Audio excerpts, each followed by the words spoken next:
The new MacBook Pro features an updated design, better performance, the brightest display in a Mac, and of course the touch bar. My name is Ben and I've been using the new MacBook Pro for some time, so in this video I want to give a general overview and highlight my favorite additions. Starting with design, I immediately noticed the thinness compared to my previous MacBook Pro, thanks to Apple reducing it down by 14%. It also has less volume too, so it is lighter. I also noticed the much larger trackpad, which has been helpful when doing gestures, the new designed keyboard, and of course the touch bar, but one of my favorite improvements actually has to be the display. I have to say this display by far is one of the best I have set eyes on. It is 67% brighter, has better contrast meaning deeper blacks and whiter whites, but where this display really gets a tick from me is colour, 25% more colours in fact.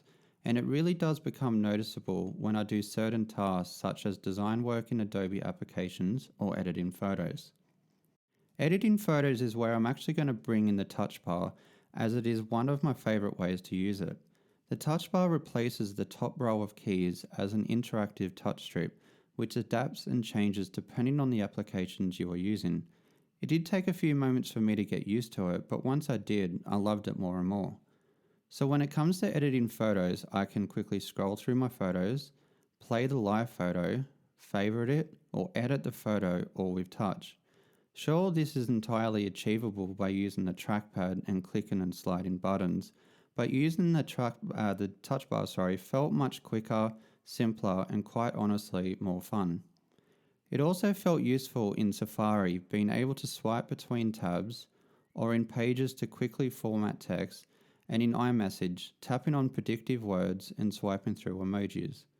Overall, I could see the potential in the touch bar in the future, particularly from apps like Adobe, Microsoft, Final Cut Pro X, and more.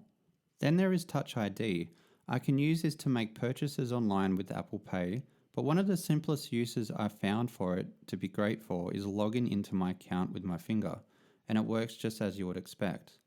But lastly, I want to focus on performance and graphics because after all, the MacBook Pro, especially the 15-inch I've got here, is highly suitable for those who are going to be using some of the most intensive applications out there.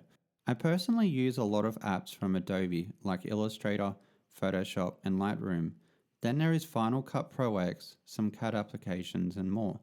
The new MacBook Pro without a doubt provided plenty of performance for the tasks I do. And when playing a game like Firewatch, not only did it run great, it has never looked so good thanks to that display. But as a general comment, using these tasks are where the battery life suffers. I'm going to suggest if you are going to do a lot of these tasks on the go, don't forget the charger. Outside of these tasks though, like basic emailing, web browsing, document editing, I generally found the battery life to be pretty close to the promised 10 hours. Overall, I'm pretty happy with the improvements to the MacBook Pro, and I'm quite excited to see how developers are going to implement touch bar support into their apps.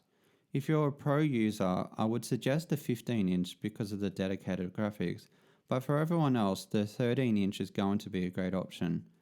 So if you have any questions, feel free to leave a comment below, or please subscribe to see more videos like this one. Thanks for watching.